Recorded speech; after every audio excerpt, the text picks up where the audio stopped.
Hello there. I am streaming live from my home, as everybody else is, during the coronavirus pandemic. So I was hoping to give parents sort of some insight into how to manage children's anxiety around coronavirus, how to talk to them, and things to look out for.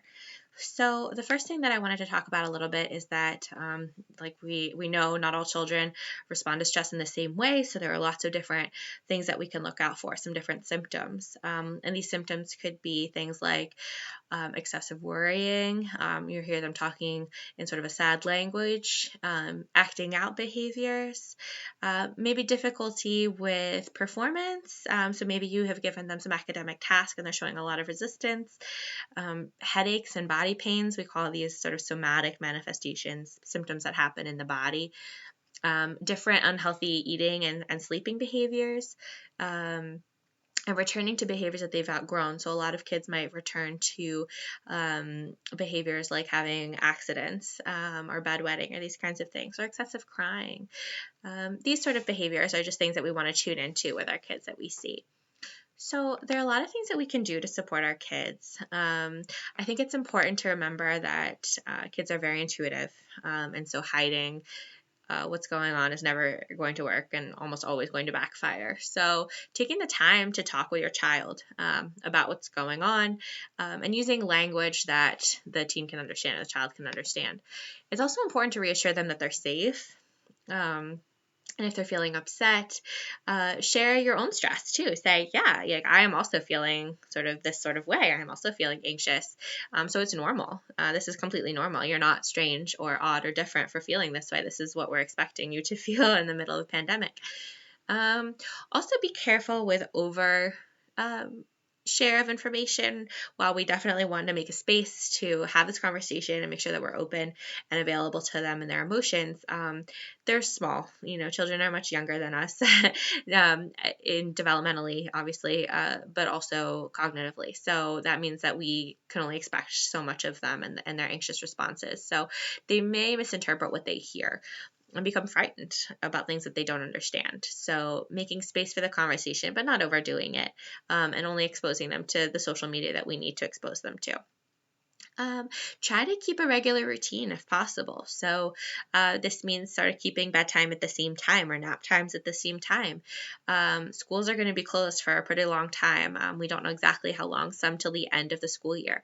So let's try to create sort of a relaxed learning environment. This doesn't mean that you have to structure every single hour of the day. I've seen some schedules floating around that seem very regimented and might not be feasible in the long term. So keeping your sanity as well when creating these schedules is going to be very important. So this can mean, keeping meal times at the same time, going for sort of a different adventure every day at 2:00. Trying to find a way that is meaningful for you to reduce anxiety for both you and your child is going to be really helpful.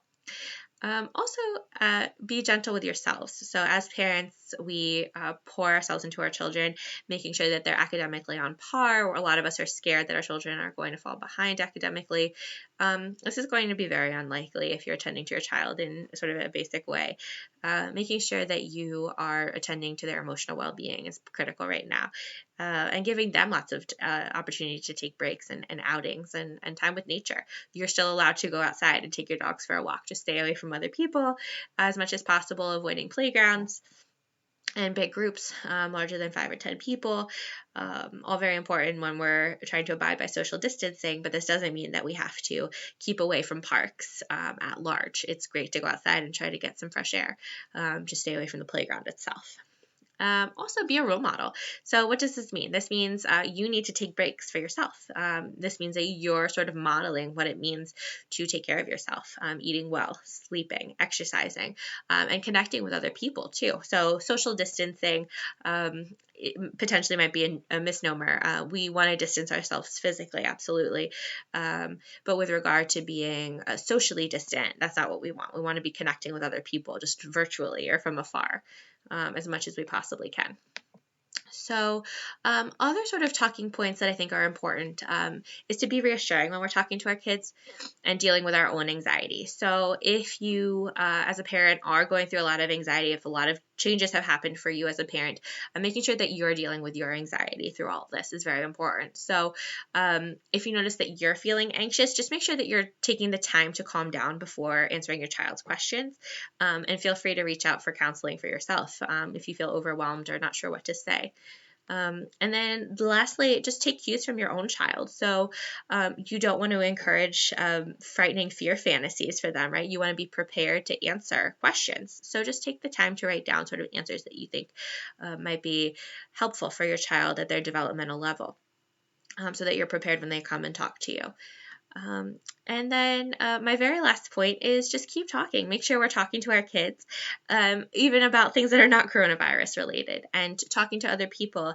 Maintaining social engagement through all this is going to be really helpful for parents and children alike. So I hope these tips were helpful, and please reach out to Interact if we can help any further. Thanks so much.